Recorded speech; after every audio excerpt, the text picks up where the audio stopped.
ब्राह्मण समाज, शुंग एवं कण्व राजवंश। पुष्यमित्र शुंग जिसने मगध पर शुंग वंश की नींव डाली, ब्राह्मण जाति का था। पुष्यमित्र शुंग जिसने मगध पर शुंग वंश की नींव डाली, ब्राह्मण जाति का था। शुंग शासकों ने अपनी राजधानी विदिशा में स्थापित की। शुंग शासकों ने अपनी राजधानी विदिशा में स्थापित की। इंडो यूनानी शासक मिनांडर इंडो यूनानी शासक मिनांडर को पुष्यमित्र शुंग ने पराजित किया। इंडो यूनानी शासक मिनांडर को पुष्यमित्र शुंग ने पराजित किया। पुष्यमित्र शुंग ने 2 बार अश्वमेध यज्ञ किया, जिसके लिए पतंजलि ने अश्वमेध यज्ञ करवाया। पुष्यमित्र शुंग ने 2 बार अश्वमेध यज्ञ किया, इनके लिए पतंजलि ने अश्वमेध यज्ञ करवाया।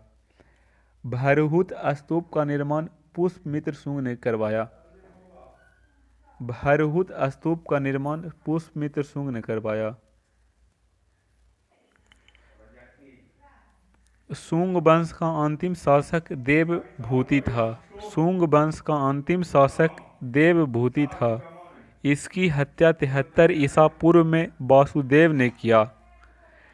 शुंग वंश का अंतिम शासक देवभूति था। इसकी हत्या 73 ईसा पूर्व में वासुदेव ने की थी और मगध की गद्दी पर कण्व वंश की स्थापना किया।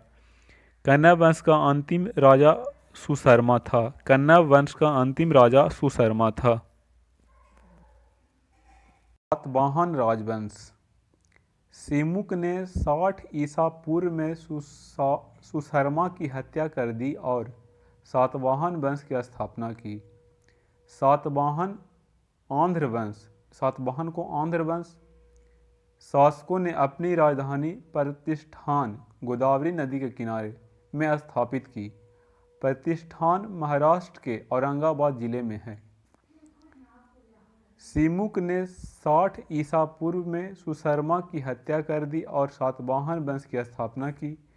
सातवाहन को आंध्र वंश शासकों ने अपनी राजधानी प्रतिष्ठान गोदावरी नदी के किनारे में स्थापित की। प्रतिष्ठान महाराष्ट्र के औरंगाबाद जिले में है।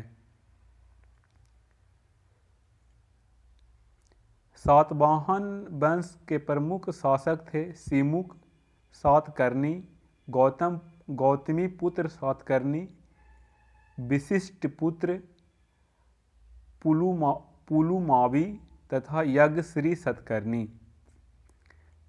सातवाहन वंश के प्रमुख शासक थे सिमुक, सातकर्णी,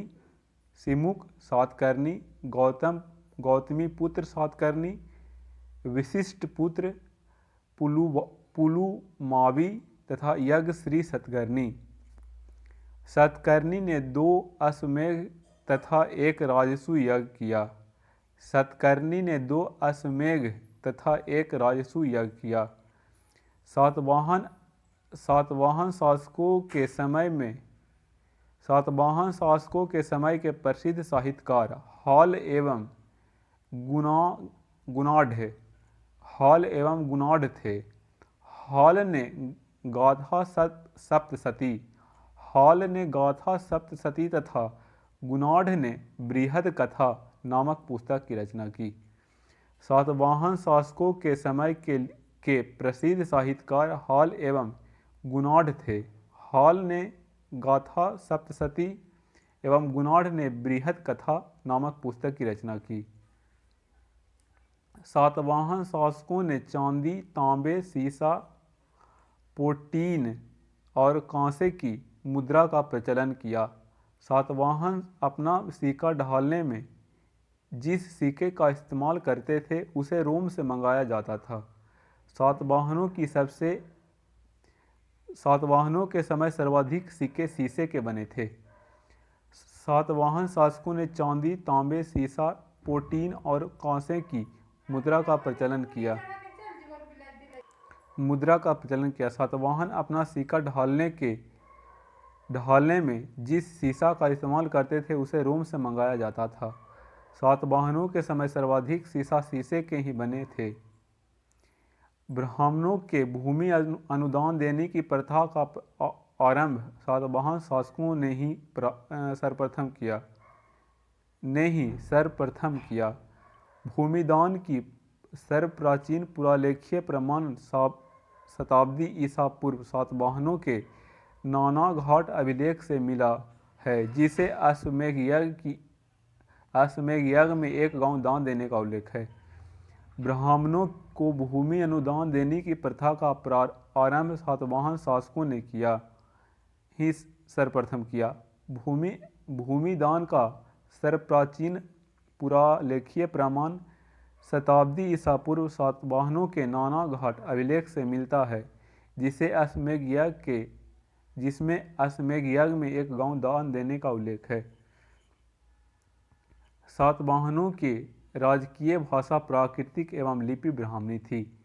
सातवाहनों का राजकीय भाषा प्राकृतिक एवं लिपि ब्राह्मणी थी। सातवाहनों में हमें मातृतंत्रात्मक ढांचे का आभास मिलता है। इसके राजाओं के नाम उनके माताओं के नाम पर रखने का प्रथा थी, जैसे गौतमी पुत्र, वासिष्ठ पुत्र आदि। लेकिन सातवाहन राजकुल पितृसत्तात्मक था, क्योंकि राज सिंहासन का उत्तराधिकारी पुत्र ही होता था। सातवाहन शासकों ने ग्रामीण क्षेत्र के प्रशासन का काम गौलिमक को सौंपा।